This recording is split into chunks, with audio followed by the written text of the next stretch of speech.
Most scholars recognize the arrival of St. Thomas as the beginning of Christianity in India. But before then, going back many years, there were Jews who had come to the west coast of India and had settled there. Merchants and traders, they were quite successful, and it was their travels to India which eventually brought Mar Thoma, Lord Thomas, to India. Historically, there are 7 groups of Jews who arrived in India, and you will see how they are related to the spread of Christianity there. There are 7 major groups of Jews in India. Kochi. The Jews arrived on the Malabar coast in the time of King Solomon. Chennai, Madras, arriving as they were forced to leave Spain from 1492 on.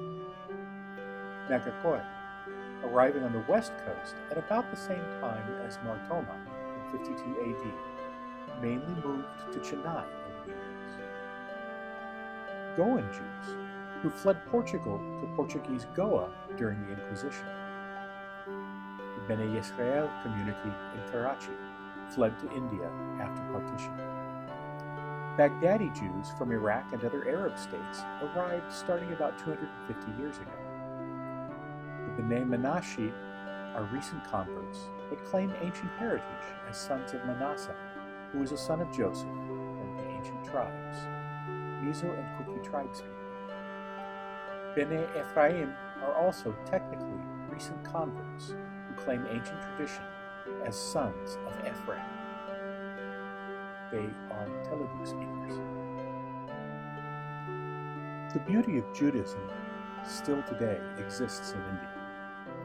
The 16th century synagogue in Cochin, I was able to visit this beautiful place. There has been a Jewish community in Kochi since the times of King Solomon in the ancient days. Sadly, many of the inhabitants have left for Israel, leaving the community much smaller in the 21st century.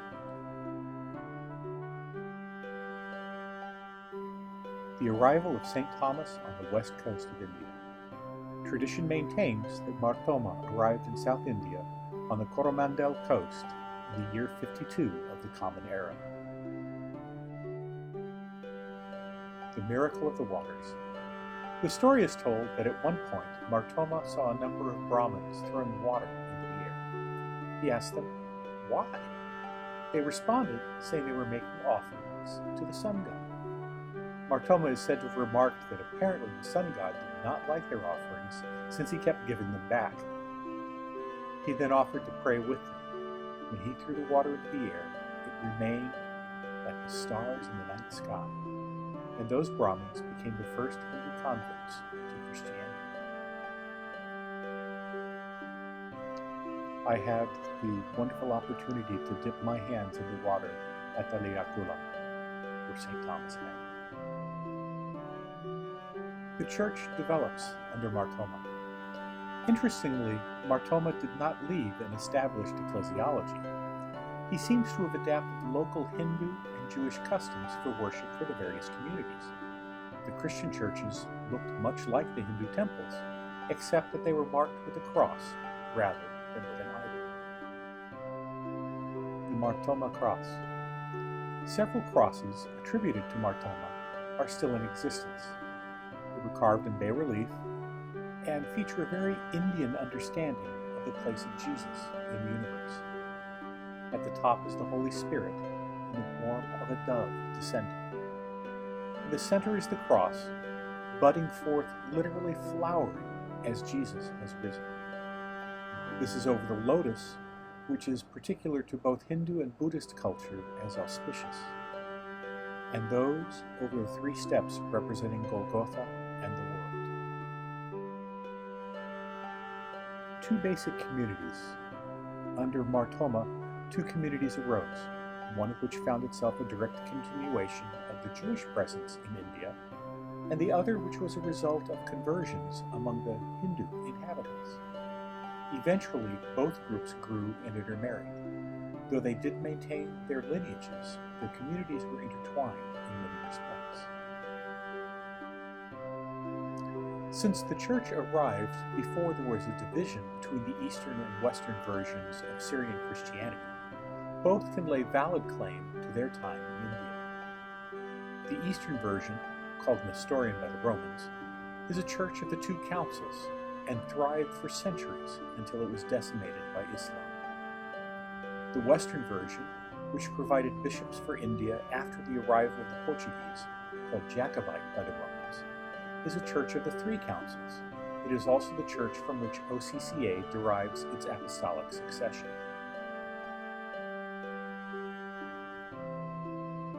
Though martyred in Chennai, Madras, and interred in the region called Mylapore, Mar Thoma had crossed much of South India and is believed to have traveled further to the east as well.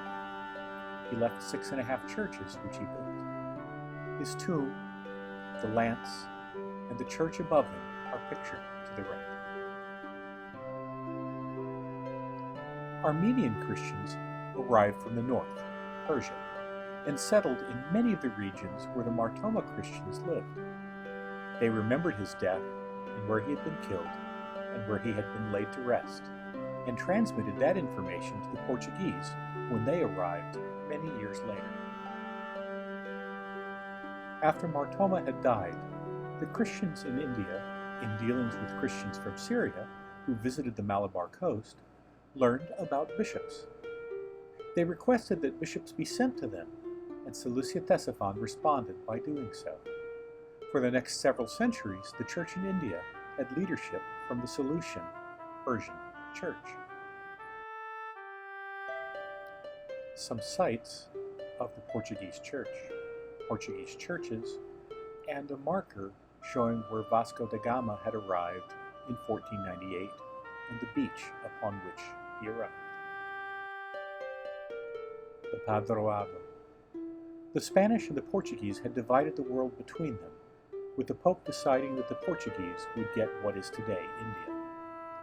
When they arrived, they were greeted with joy by the Syrian Christians living there, only to have their bishops murdered and their churches subjugated to the Portuguese.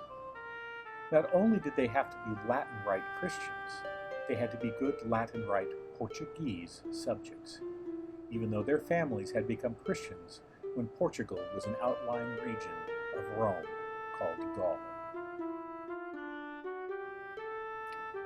The struggle between Portugal and Seleucia became heated in the last half of the 16th century.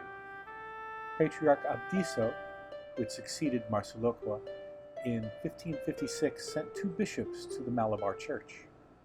These were Mar Elias and Mar Joseph.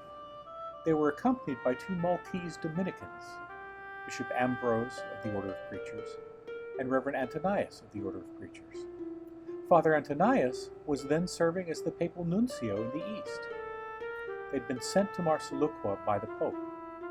The Portuguese detained these men and would not release them for almost 18 months. The 2 Seleucian bishops were forced to learn the Latin Rite and were released only when they agreed to work under the jurisdiction of the Portuguese Archbishop of Goa. Portugal claimed the See of Goa as the principal see in India. They considered the Bishop of Goa to be the Bishop of Malabar and of the whole of India. Archbishop Aliexo de Menezes of Goa forced the Syrian Christians into a very unhappy arrangement. 1. They must condemn Nestorius, Theodore, and Theodora. 2. They had to agree to follow the laws of Peter as interpreted by the Bishop of Rome. 3. They had to profess faith as prescribed by Menezes. 4. They had to destroy all previous books, all Syrian books to be corrected or burned.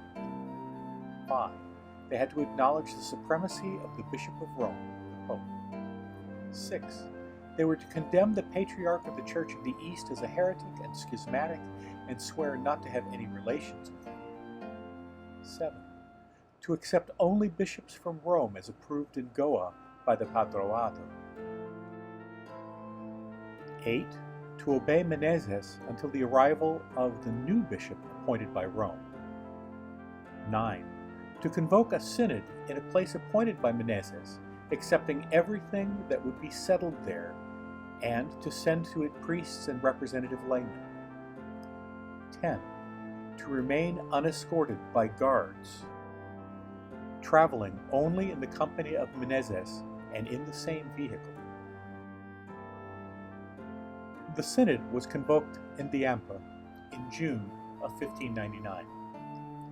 Menezes convoked the Malabarians under pain of excommunication, and some 130 clerics and 660 lay people participated. Menezes forced the church in Malabar to accede to his authority. They promised obedience to Rome and to its bishop, and condemned the Seleucian Patriarch, and also Nestorius, Theodore, and Diodore. The liturgy was entirely Latinized, as were the theological books of the Syrian Christians. The Synod of Diamper ended the Syrian connection and the jurisdiction of the Patriarch of Seleucia in Malabar. On November the 5th, 1599, Father Raz, Society of Jesus, was appointed successor to Mar Abraham. Angamale was then made a diocese which was suffragan to Goa, December the 20th, 1599. On August the 4th, 1600, the Padroado of the Portuguese king was applied to Angamale. Believing that the Jesuits and the Portuguese authorities had murdered their promised new bishop, Mar Atalia, a great many of the Syrian presbyterate and the Archdeacon Thomas gathered at Matamche. On Friday, January the 1st, 1653, they tied a rope to the famous Cunan cross, and each one took hold of it, symbolically touching the cross. They then swore an oath never to serve under the Jesuits. On May the 22nd, 1653, the discontented met at Edipali. 12 priests imposed hands upon the archdeacon and pronounced him Archbishop Mar Thoma Cross.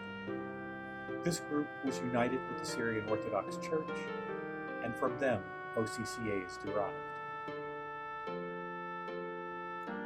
It may be interesting to note that Cunan is a word meaning bent over like an old man, and the cross had been bent by all of the people trying to touch it by holding onto the rope at the same time. As the years continued, the church in India continued to grow. It survived the coming of the Romans, the coming of the Protestants, the divisions and reunifications with Rome. The Syrian Orthodox were approached after a time by Romans who desired to leave Rome but wanted to retain the Latin Rite liturgy with which they had grown up. This was permitted, and a Western Rite was established under Antonio Francisco Javier Alvarez, Mar Julius I. He was a Goan-born Latin Rite priest, ordained in Mumbai, Bombay, in 1861. He left Goa for Ceylon in 1867. He met a Syrian Orthodox bishop, Mar Dionysius, there, and they developed the idea of a Western Rite in the Syrian Orthodox Church. In 1889, he was ordained a Latin Rite bishop with the permission and authorization of His Holiness Mar Ignatius Peter III, or IV, depending on the numbering system you use. Our Lady of the Good Death Church, Columbo, Sri Lanka. Ceylon at the time. This church was the cathedral for Mar Julius, and it is where Mar Timotheus was ordained using the Western Rite.